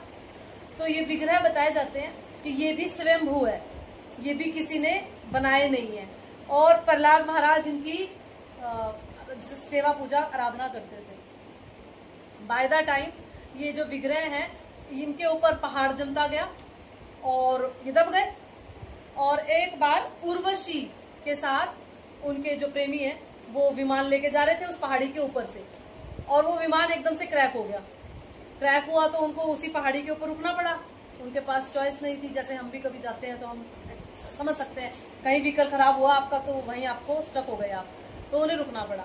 जब वो रुके और रात को सोए तो उनके सपन में भगवान ने आके बोला, यही नरसिंह देव के विग्रह, कि आप लोग, मैं पहाड़ी में दब चुका हूँ और आप लोग मुझे निकालो बाहर, है ना, और मेरी सेवा शुरू करो। तो उर्वशी, और बताया भी कि यहाँ पर इस जगह पर हूँ मैं। और तो उन्होंने वो विग्रह जैसे भी करके उन्होंने प्रोसीजर लेके वो निकाले विग्रह, और वो उन्होंने सोचा कि ये विग्रह कौन से है, ये तो नरसिंह देव नहीं लग रहे। तो फिर भगवान ने बोला कि मेरे जो पाँव हैं वो पाताल में है, तुम अभी ये मत देखो कि मेरे पाँव कहाँ हैं, मेरे हाथ कहाँ हैं, मेरी आकृति कैसे है, तुम ये मत देखो, मेरे पाँव अभी पाताल में है, वर्शिप शुरू कर दो। अब वो लोग उस स्टैंडर्ड की वर्शिप नहीं कर पाए। क्यों? क्योंकि वो उर्वशी है भाई वो ऊपर के लोगों की हैं। तभी तो आपको बताते हैं कि यहीं पर एग्जैक्ट आपके पास सारी व्यवस्थाएं, सारी सुविधाएं हैं कि आप गोलोक धाम जाने के अधिकारी बन सकते हैं। एग्जैक्ट इसी जगह पर, ना इसके नीचे के लोगों में, ना इसके ऊपर के, क्योंकि ऊपर के लोगों में ऐश्वर्य इतना ज्यादा है कि वो सेवा नहीं कर सकते, है ना। तो वो इतनी अच्छी सेवा नहीं कर पाई, तो भगवान ने बोला कि भाई ऐसा है, आप नहीं कर पा रहे इतनी अच्छी सेवा मेरी, है ना। और भगवान के जो विग्रह जो जब दब गए थे तो वहां पर एंट ने अपना घर बना लिया था, एंट्स ने।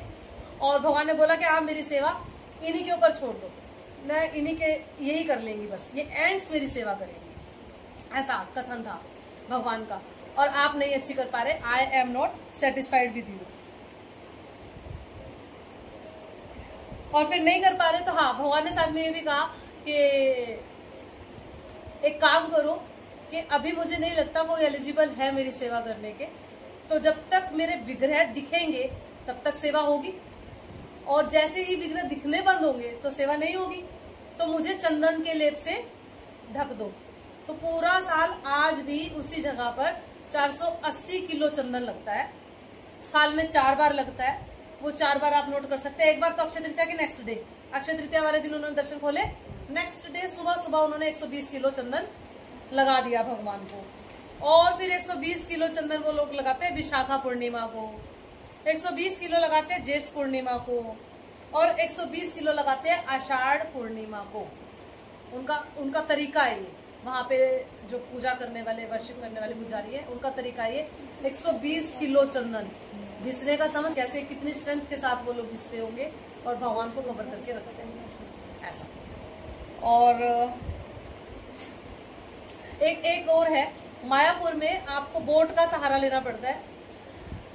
थोड़ा सा आप मायापुर में मार्केट से थोड़ा आगे निकलते, मुझे मार्केट का नाम बिल्कुल दिमाग में नहीं है, उस मार्केट से आप बोट लोगे, बोट से दूसरी तरफ जाओगे तो एक जगह है नरसिंहपल्ली करके, वहां पर नरसिंह देव के स्वयंभू विग्रह है, स्वयं प्रकट है। और वहां पर एक तालाब बोल सकते हैं, हाँ नदी भी है ना, वहां पर भक्त लोग बहुत स्नान करते हैं और सब करते हैं। वहां बताते हैं कि वहां पर भी भगवान ने आके अपने हाथ धोए। उस जगह को नरसिंहपल्ली बोला जाता है, बहुत सुंदर जगह है, बहुत ही सुंदर। मैं जैसे जैसे आप लोगों को अहोबिलम का बता रही थी वो सारे नरसिंह देव मेरे सामने आ रहे थे, मायापुर का बता रही थी तो वो भी मैंने उसका भी आस्वादन कर लिया। आप भक्तों की कृपा से सारे नरसिंह देवों को मैं आज रिमाइंड कर पाई, आप सब भक्तों की कृपा से। ठीक है, अभी हम ज्यादा समय ना लेते हुए सिर्फ शिक्षाओं पे जाएंगे। नरसिंह चतुर्दशी पे अगर हम सिर्फ कथा सुन के रह गए और उससे कुछ शिक्षा नहीं ली तो हमारी क्लास, हमारा आना थोड़ा सा अधूरा हो जाएगा, है ना। तो हम इससे कुछ शिक्षाएं लेने का प्रयास करते हैं। हम बोलते हैं नमस्ते नरसिंहाय, नमस्ते।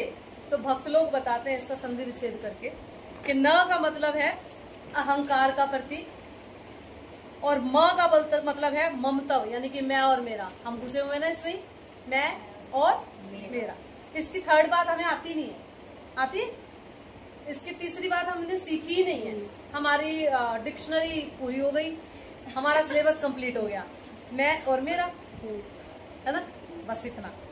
और अब आपको ये अहंकार और मैं और मेरा छोड़ना पड़ेगा, क्योंकि नमस्ते नरसिंहाय, जब तक आप अहंकार और मैं और मेरा को छोड़ के भगवान की शरण में नहीं आएंगे, आपका उद्धार नहीं होगा।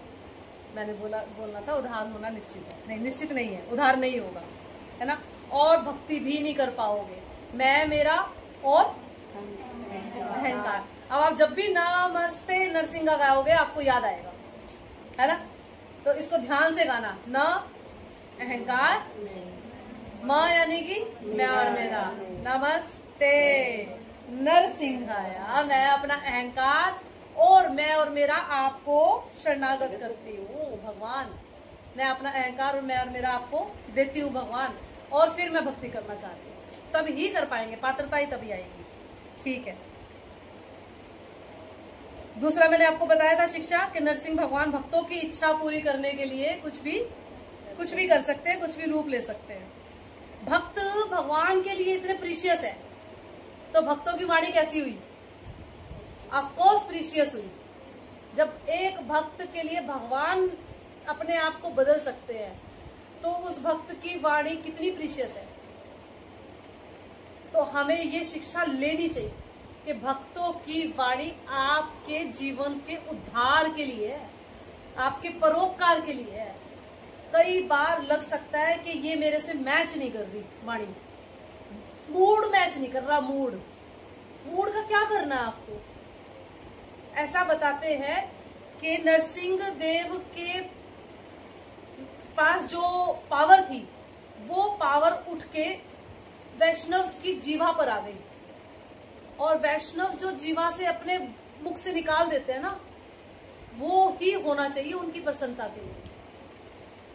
तभी हमारे डिवोटीज, अब आप देखो इस साक्षी गोपाल प्रभु जी, है ना, और अन्य अन्य भक्त, हमारे गुरु महाराज, है ना, पूरा जीवन दे दिया क्योंकि उनके गुरु चाहते थे, भक्त चाहते थे, है ना, वैष्णव चाहते थे। वैष्णव की वाणी में वो पावर है। अगर आपको उन्होंने कुछ कहा है और आपने उसको डिनाई कर दिया, चेंज कर दिया, तो आप भक्ति से पीछे हो, नजदीक नहीं पहुंच रहे, भगवान और भक्तों के नजदीक या भगवान की कृपा के नजदीक नहीं पहुंच रहे, पीछे ही जा रहे हो, है ना, डायरेक्टली और इनडायरेक्टली। तो ये आपको देखना चाहिए, ये हमें देखना चाहिए सबको। हाँ, इसमें एक और चीज ये थी कि ऐसे बता रहे थे, बोलते हैं कि लाइक आप एक मान लो जगन्नाथ जी का रथ है, हम लोग जाते हैं रथ यात्रा पे, कई बार रस्सी भारी होती है ना, बहुत भारी होती है, हमें पूरा जोर लगाना पड़ता है। अच्छा, मान लो रथ हटा दिया रस्सी से, तो रस्सी भारी है खींचने में, तो हम इजीली खींच के लेके जाएंगे।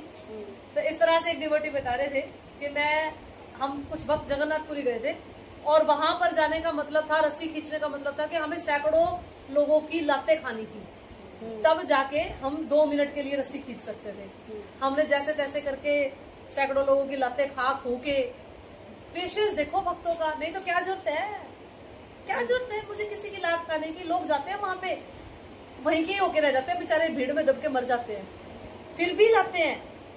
हर साल भीड़ बढ़ती जाती है, कम नहीं होती वहां पे। ये जगन्नाथ जी की महिमा है ना, ये महिमा है जगन्नाथ जी की। तो उन्होंने बोला कि करते करते हम लोग जैसे तैसे करके अपने गंतव्य को पहुंचे, और फिर हमने देखा अचानक से रस्सी हल्की हो गई।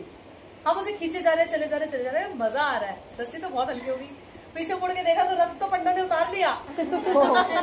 रथ तो पंडे बहुत पहले उतार चुके हैं। इससे शिक्षा क्या है?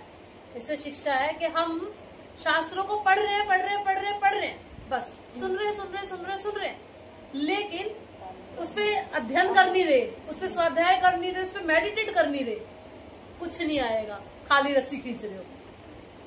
मैंने साधना चार्ट भर दिया, माता जी रीडिंग कितनी 2 घंटा, जपा कितना 4 घंटा, हीरिंग कितना 2.5 घंटा, मेरा साधना चार्ट फुल हो गया, मजा आ गया। अप्लाई कितना किया, सीखा कितना?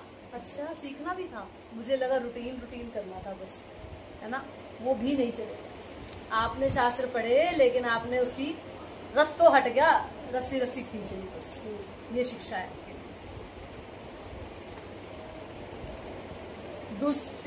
एक और शिक्षा ये है, हाँ नंबर्स आप गिनिए, तो सिर्फ बता सकते हो। हाँ, कह रहे हैं कि जब कोई वैष्णव भक्त के प्रति अपराध करते हैं, जैसे कि हिरण्यकशिपु ने किया। हिरण्यकशिपु ने किस भक्त के प्रति किया? हाँ, बोलो प्रहलाद महाराज के प्रति अपराध किया।